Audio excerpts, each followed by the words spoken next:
Hey everyone, it's Wednesday, it's 7 p.m. GMT, so you know what that means. It's time for today's Digital Making at Home live stream. If you haven't pinged us already, say hi in the chat, let us know where you're tuning in from. I'm Mr. C, coming to you live from Cambridge in the UK, and back with us once again is the spectacular Christina. Hello. Hi, Mr. C. I'm doing well. How are you doing? Yeah, really good, thanks. Really well. Baby's nice and chill today, so it's good.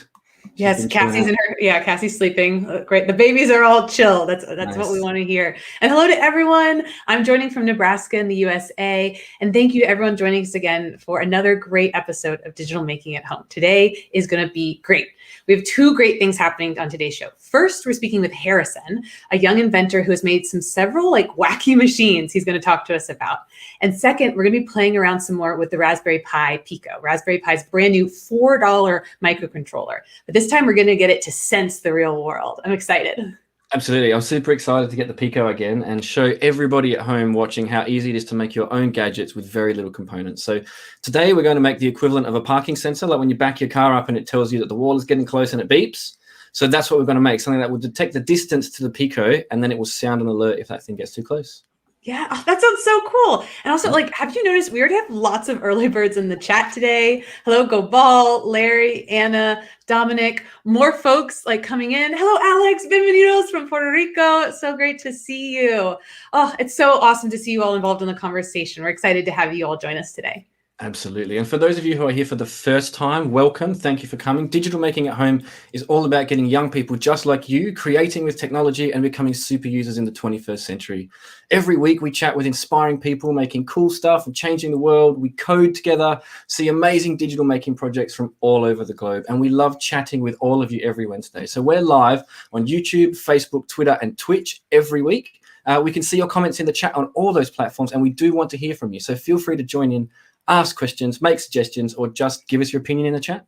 And make sure to like and subscribe, or head to rpf.io/sub, and then you'll get all of our content as soon as it comes out. Yes, subscribe.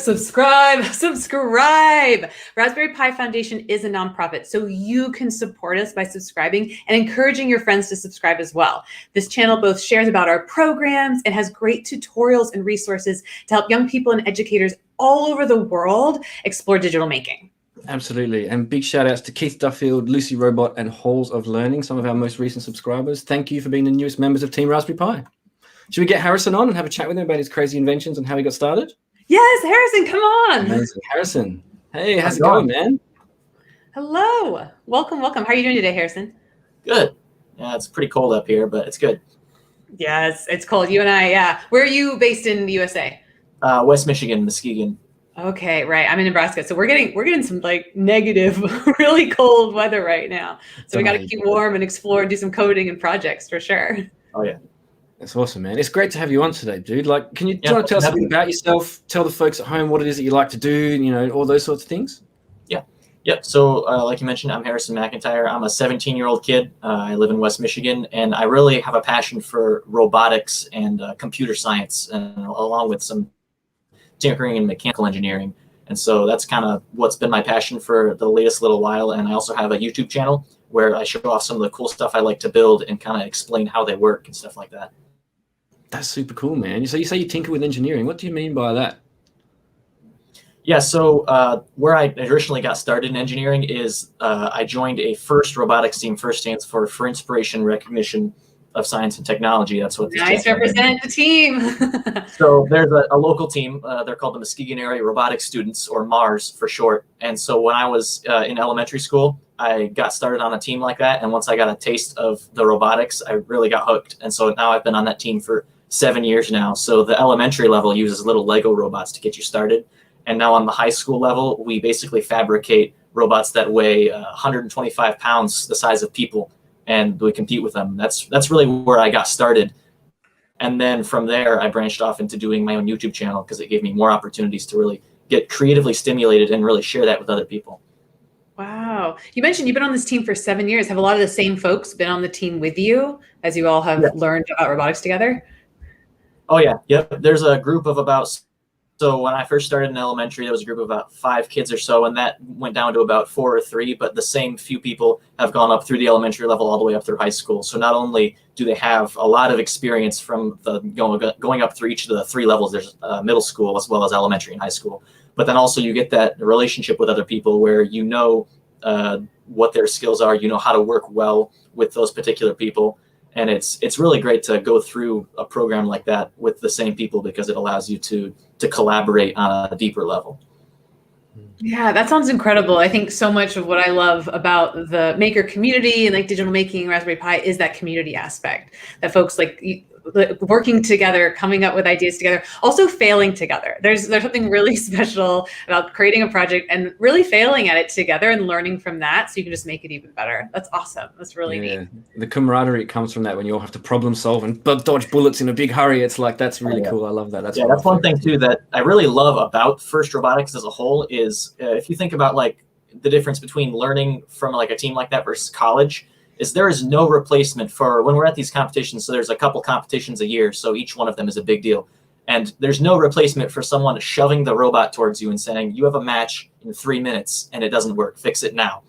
And maybe you don't fix it, maybe you do, but the point is if you fail, then you learn, and if you succeed, you still learn. But it's the experience that people just don't get in a classroom. Yeah, it's true, man. Like, being out in the field and having to solve those problems in real time and like understanding that is a big deal. And do you find that when you're working in that team, it's compartmentalized on the workload? Does everyone have a specific thing that they're really great at, or do you tend to all muck in and share the load? Yeah, so what we do as a team is we have sub teams that are compartments of the whole team. And so there's CAD department, there's mechanical, there's manufacturing, and then there's programming. And I really specialized in the programming aspect, and specifically where kind of my doorway into it was computer vision, which is basically like, if you think about self-driving cars and stuff like that, they use lots of sensors, but one of the main ones is a camera. And so the broader field of computer vision is basically teaching computers to understand images, because it's a very complex form of accepting information and processing it, because you can't just say, identify all of the people in this image, because that's a task really uniquely suited to humans. So it's basically the science of teaching computers to understand things and it's the world around it as well.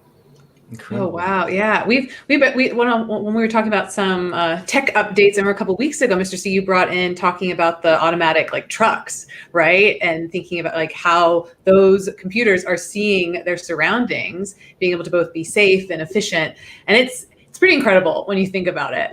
That's really neat. And let's talk a little bit about some of your wacky videos. Right, we mentioned some of your wacky projects. So we've seen your pie face video. Can you tell us a little bit about what inspired you to create it and what that was all about? Yeah, so basically a while back, that was actually I think we've got it coming up. Yeah, there it is. So basically there's this game called Pie Face where if you look at the video right there, you turn this knob and then at a random interval, the hand will throw some whipped cream in your face. And so then when I found that out, I kind of had this idea there's a ton of room in the compartment under that. It's just dead space. It's what if you hacked the game mechanics? And so then I went on YouTube and I was like, someone has to have already made this. But then I could not. I spent a week and I couldn't find anything. And then I realized I could make it. I could be the first person to build a thing that has a function. And I feel like we have this preconceived notion that, in our day we have self-landing rockets. We've got all of this really amazing stuff. And we think, oh, well, there's not much to be created anymore. But then this really allowed me to see that even though it's kind of a benign thing, it still really opened the door for I can make things that other people either haven't or couldn't. And so basically, it was just the long and short of it is I hacked the hand part of it. So every time you turn the knob, it will never trigger. And then when I push a button on my phone, it waits until they turn the knob the next time, and then it throws the pie in their face. So everything is identical other than I get to choose when it's thrown. Nice. So in these videos, you have your phone with you and you're the one pressing it to make it run. Yep.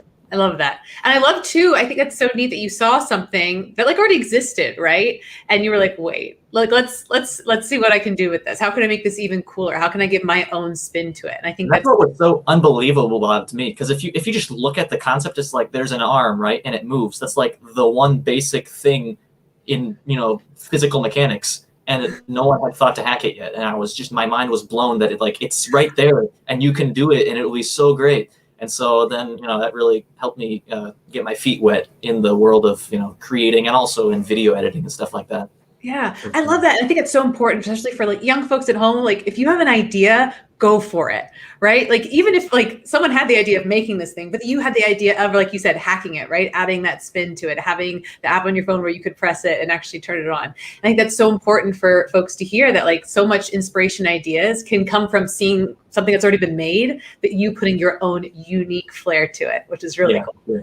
Absolutely. And I think the way you make your video as well, man, I love the fact that it was really educational. Like the way you made the video, explained the whole process. You were very clear about the way that you did that. Like it was a replicable project because of the video. Is that intentional? Like are you aiming to teach people about things as well as make like funny, crazy inventions and cool videos? Yeah, so one of the things I try and do with my videos is, so through my robotics team and also through other associations, I know a lot of really smart people. And I think one of the big, misconceptions or mistakes people make is if they're really smart and they want to explain something to you who, may not be an expert in their field, like an electrical engineer, they think they just download everything they know and say it all to you all at once. And it may sound cool, but that you just don't get it. And so you say, oh, well, that's cool, whatever.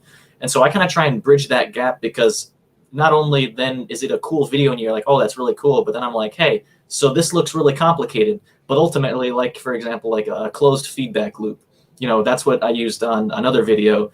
And I can just say, hey, we used closed feedback loops in our brains. When you're driving your car, you say, I'm going too fast, you slow down, too slow, you speed up. That's all it is. And sure, there's more depth to that, but it's kind of at its core, it's a very simple concept. And I think not enough people really can or really try to explain things in the way that they really are at their core. They think, oh, well, I want to sound cool, so I'm going to say all these cool terms. Awesome. That's really yes. cool, man. Yes. I love that. And I think it's so important. I taught, and I think it was such an important piece to like both have kids and like parents, like who didn't have background. I taught science and help folks to access it. It's not about saying all the buzzwords and talking about how much you know. It's how do you bridge that gap? How do you help folks really understand? I see folks are really excited about your channel. Check the chat. We've posted Harrison's channel in the chat, so definitely check it out. Now, we learned about you, Harrison, from your YouTube video with the M&M launcher. Let's talk about that one. Yeah, please. Yeah, so one of my next videos that I made was an M&M launcher. So it actually kind of came from like a wacky conversation. We had this idea at my robotics shop. It's like, hey, what if you made this, snack machine? And I thought, oh, so I made this M&M launcher. And one of the things that was really unique about it is it's got what's called a flywheel design. So I actually have that carriage you're seeing right there. Oh, neat. Yeah, hold it up. So the idea here is that on most snack machines, if you Google like snack machine, there's like a spring-loaded launcher. But the issue with that is it's a fixed exit velocity. So basically, it's going to throw it at the same arc every time. And so with this, I've got a motor here, which drives this little compressible wheel right here. And then there's this feeder chute. And so you can load M&Ms up in here, and they'll all be gravity fed to the flywheel. And then there will also be a little servo here that drags through this slot. But the idea is that if you set this flywheel at a certain velocity, like 10 RPM, 60 RPM, that will change the distance that it's thrown.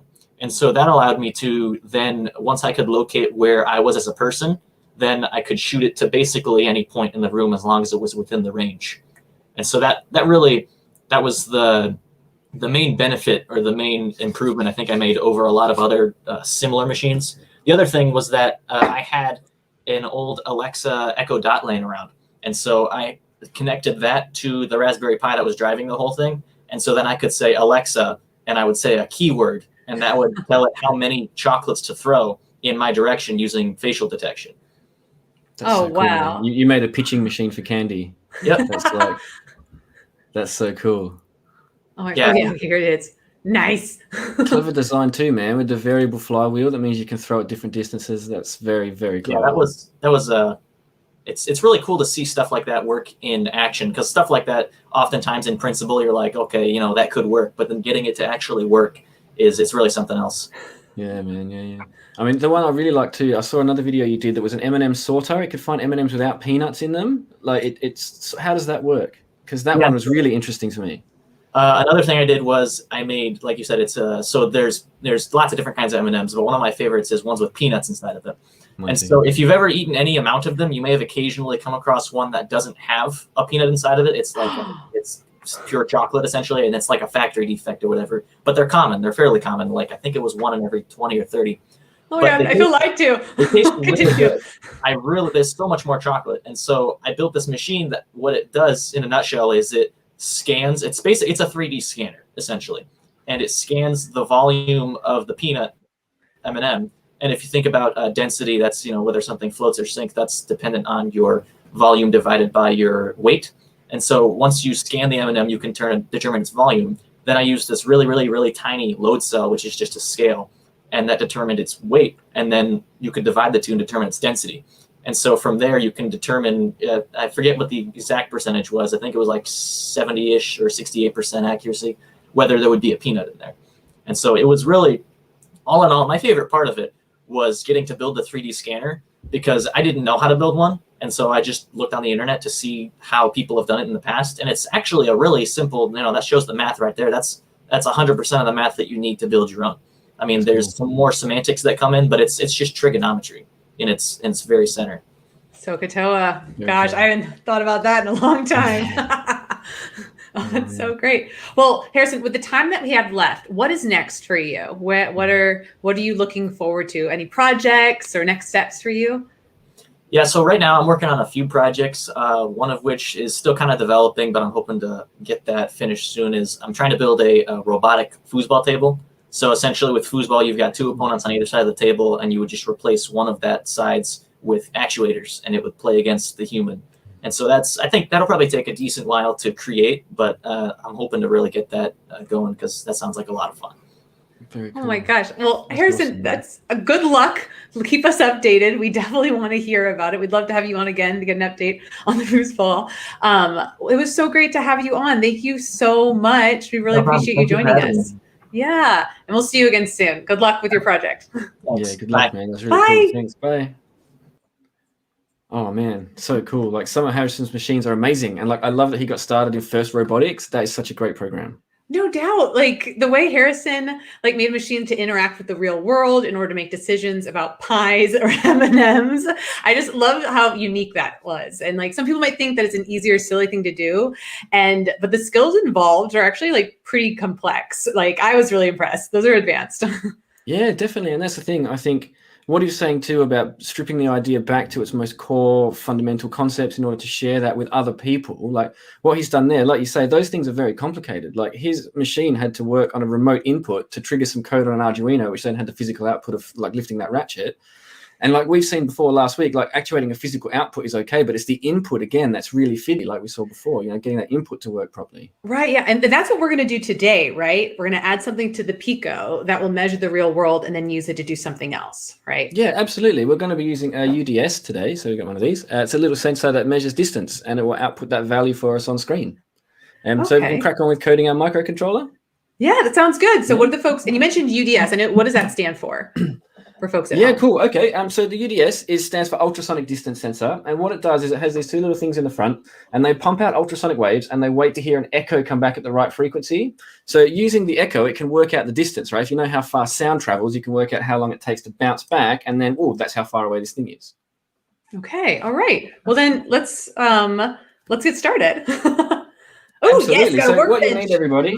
Got my workbench. So what you'll need, we've got our things here. So I've got my Pico and I've got my USB cable that goes with the Pico, so I can connect that to my laptop. I've got a breadboard with some male-to-male jumper cables in it. I have my UDS, and today I have a very simple little buzzer here. Oh, where's my camera? There it is. Buzzer. Nice. And remember, for folks at home, you can pause, rewind the video while you're working if you need to put more time, or just feel free to join us. All of these go on our YouTube channel where you can subscribe and get more information for future content. Absolutely, yeah. So I'm going to talk really slowly through the whole thing. You can pause and rewind again, everybody, remembering that. And so what we've got a little wiring diagram for you. That's what we're going to make today. So our colleague Mark Scott put together some code for us. Shout out Mark Scott. Wiring diagram. Yeah, big shout outs to Mark. He's always helping us out with the technical aspects. And so this is our wiring diagram. That's what we're going to do. And you can see in the diagram there, that little black thing on the left, Christina, that's our speaker, so our buzzer that's going to make an noise when something gets too close. And on the right is our UDS. And so you can see we've got it wired into our breadboard there nice and simply. And so I'm going to make that circuit here. Right, I'm going to wire that little thing together, and then we're going to do a little bit of coding. So we also have some code for you. So while we're having a look at this and I'm doing my wiring, I've got some code here. I'll just share my screen with you. So this is the code that Mark put together for us, and you can get exactly the script that I'm going to be writing today. You can see it's a bit long. Okay, so we're going to do a little bit of cheating today, but I'll talk you through everything that we've done in the script, and then you can use this code at home and tinker with it whenever you want, change it to do whatever you like. And at the end, we'll talk about what some of those options are. So having a look at our Pico parking sensor, the code there, you can sort of see here, we've got our imports at the top, Christina. Can you see there's like from machine, import pin, and U-time, import sleep. Okay, so what we'll do is I'm going to take zoom in a little bit. I'll tell you what, I'm going to steal it right now. I'm going to put it into Thonny so you can all see it there. So yes, we stole Mark's code and we put it into Thonny. Okay. So that's totally fine, everybody. If you're writing your own code, it's nice. What we'll do is we can put a thing in here and we'll say, okay, so we'll credit our code.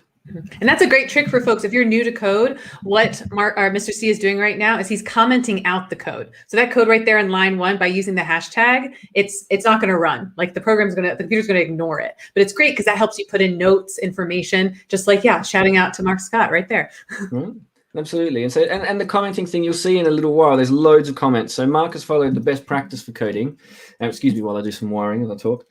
But so Mark's followed best practice for the coding. And what he's done is he's commented his code all the way through for us. So I'll just scroll down a little bit. And you can see here, he's explaining in his code. And so if you're deciding to enter Coolest projects or AstroPi or anything like that, we highly recommend that you comment your code just like Mark has done here, because it shows what's going on. It explains what your thought process was. And to be honest, for me, I usually use it because I forgot what I wrote last time I was here. And so if I've got notes to myself in the comments, when I come back to look at my work, it's all there for me. And I remember, oh, that's what I was thinking when I wrote that piece of code. Yes, okay, definitely. So we are Mr. C, I have to say, we have Saprit on Twitch is thinking that I think we just seem so great that it seems like we're recorded, but we're actually live, Saprit. Thanks for joining us. Cool. So we're all wired up. I'm good to go with that. Okay. So, well, here we've got the code now. So what we'll do is we'll have a bit of a talk through all the code. So you remember last time when we did the imports, Christina, let's go out and get my books because I'm going to talk to you about these commands. If you don't have these things about machine and pin, and you don't have U-time, which is like microseconds, we can go and get all these things about sleep and ticks and things that you won't understand. So we import those. And then here we're setting up our variables for all the pins. So if you remember from last time, we've got our trigger and our echo pin. Okay, so trigger and echo are the things that send out the sound and receive the sound from our UDS. So we need to set those up on individual pins. One will be the pump and one will be the listen. Yeah, and so that's pin 17 and 16, trigger and echo. And then buzzer, which is what we've connected our buzzer to, that's pin 27. And we've set them up as output pins. So you see the trigger, the pump the sound is an out pin, and the echo, the receive the sound, is an input pin. Okay, so it's listening for that sound while the other one is pumping that echo out. Okay, and then under here we say buzzer value 1, sleep buzzer value 0. So we know that buzzer is pin 27, and what we're telling the Pico is take pin 27, turn it on for half a second, then turn it off. So we're testing our buzzer. Is the buzzer connected? Right? Gotcha. Once we've got our buzzer connected and we know that our script is going to run it and say, okay, cool, we have a sound, everything's working, then it needs to work out how far away something is. Okay, so our UDS, I've got a spare one here on my desk, because our UDS here, remember, it pumps out the sound from one side and it receives the sound, and it can calculate that because we know how fast sound moves, and it moves at about 340 meters per second.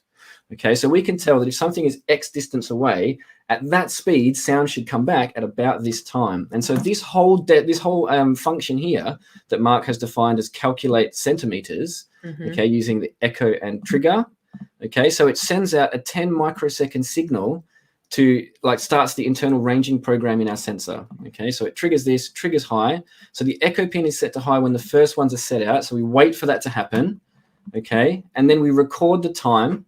And then we wait until the echo pin goes low and we receive that sound, which means the echo's gone and come back. So we take the time when it's sent, the time it comes back, and then find the difference. And that's how long it took to go out and come back. Okay, got it.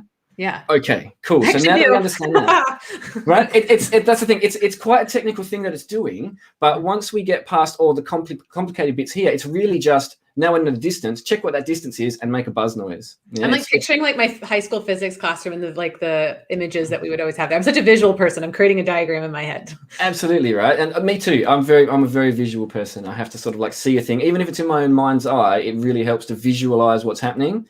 So think about the sound bouncing out and it goes and hits the wall and comes back and is received. And we calculate that time difference to work out how far away that echo is. The shorter the time distance, the closer the thing. And so now that we've calculated that, we tell it to return our centimeters, okay? And so this fancy bit of maths here that Mark does, just to explain for those of you at home, it takes the second time, removes the first time, so we find just the difference in the spit and return, and then it divides it by 58, because we know that the speed of sound is 340 meters a second, okay, which is 0.034 centimeters per microsecond, blah, blah. But because it's done twice that, we have to halve it, and so we get 58, okay? And Mark has done all of that math, right? He did all of that math for us and put it in the code. So good, right? Like the man's a genius. Don't even get me started. And so we've got return centimeters. So what it does is once it's calculated all of that, it's calculated when did I spit the sound, when did I get the sound, what's the difference in time, how far away is the thing? It just gives us the answer in centimeters. It says it's this many centimeters away, and we take that. That's the important bit, okay? So now we're doing a script, right? Now we're going to do some actual code part. I'm going to type some stuff in for us because that first part is complicated boilerplate math that you don't need to know. This is the actual bit, right, that makes it go. So as with most of our Pico programs, you'll want while true. We want it to go forever, okay? So while true, as long as a condition is met, and that condition is true. So this condition is always met, so forever, until my computer catches fire and explodes, or until, you know, the end of time, continue with my program, okay? So while true, I say that centimeters, so the distance that I want is the answer from my function. Whoop, and I've misspelled it. There we go, calcm, okay, echo and trigger. But that's going to take my answer from above, that return cm. It's going to take this, okay, and say that that's what I set it to. It's now a variable, okay? And because it's in my loop, that variable is going to change every single time my loop repeats, okay? So every time my loop comes around, cm will be different. It's always checking to see what's changing. If I put it outside my loop, it sets it once and it's done. It's not helpful to me. I want that instant check, check, check, check all the time. So now I say, tell me what the distance is, print to my console, tell me how far away you are. If you're below a certain distance, okay, so if my distance is less than, what's a sensible distance for me to work at, do you think, in centimeters on my workbench? Oh, gosh. I'm not sure. What should we do? Give me inches and I'll convert. You give me inches and I'll convert. I mean, maybe like, I don't know, just should we do, like, what's 12 inches? Just do a foot, right? So how 12 many inches is about 30 centimeters. Okay, do we think 30 centimeters is good? Yeah, 30 centimeters is good. I mean, you can go smaller. My workshop is kind of small, but yeah, we'll go 30 to start with and see how it goes, right? Half it. Let's do 15 centimeters. We'll do half. 15. Okay, yeah, sure. I mean, we can change it if we don't like it. It's no problem. Cool. Okay, so if centimeters, if the distance to my UDS is less than 15 centimeters, then I want you to turn my buzzer on. Okay, that's where the buzzer comes in. And do we have to use a buzzer? Like no. You could if you had an LED connected to the pin 27, right? So you can see here that I've got my buzzer connected off this jumper cable here, right? Jumper wire. And it jumps into my buzzer and the buzzer comes around. I could put anything in between those wires. I could put an LED in there. Okay, I could have any sort of output that I would like, a string of LEDs if I wanted. It doesn't matter what you use your output. And if I wanted to get really fancy, I could say if centimeters equals less than 15, then send a Bluetooth message or connect to my Alexa, or there's loads of things you could do, right? The Pico is very simple, so it's embedded. But the concept, you could do whatever you want with it, right? Anything you like. We're going to have a buzzer today, but I can swap that for an LED, anything I like. Right, so if less than 15 centimeters, switch my buzzer on. Then I want you to keep doing that for 1,000th of the distance, or 100th of the distance, sorry. And then I want you to set my buzzer off.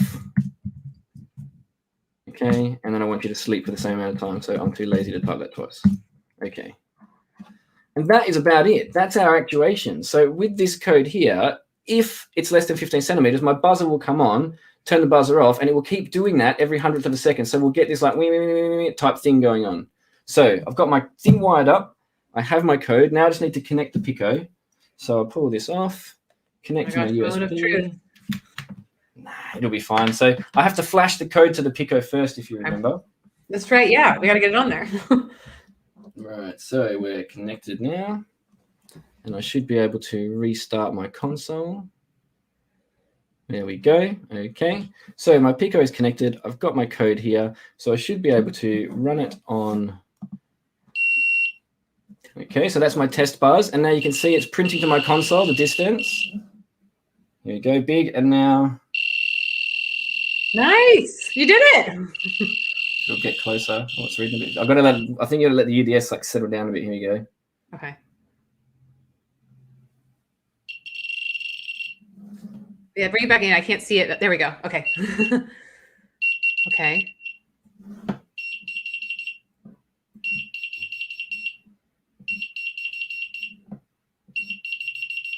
It's working.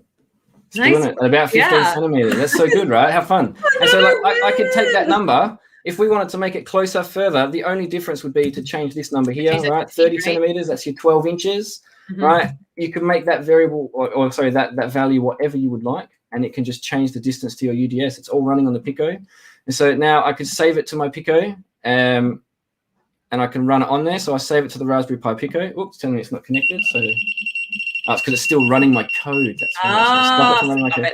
Yeah. See, it can't take control if I'm still running my code, right? So then I want to save to my Pico. Save to Raspberry Pi Pico. And remember, we call it main so that it will run on boot. We say, okay, do I want to overwrite my old one? Yeah, I don't want my old program. I want my new program. Oh, it's already open. So, okay, so I just have to save it. And all right, always remembering to save. a lot of celebration, which is so important, right? Like these live coding sessions are always scary, but they're also really fun, right? That success. But we talked about it, right? With Harrison, having that failure too is also really important part of coding and digital making. And as we like figure it out, and that was part of the link we did to make sure we were ready. Definitely. All right. Okay. So I'll flash it to my Pico. I'll just bring it back in. All right. Always got to save. Tell me I can overwrite. There we go. Cool. So that's on there. So now when I pull that off, I should be able to just reconnect it to power. There's my buzzer test. Okay. Okay, it's on. It's running.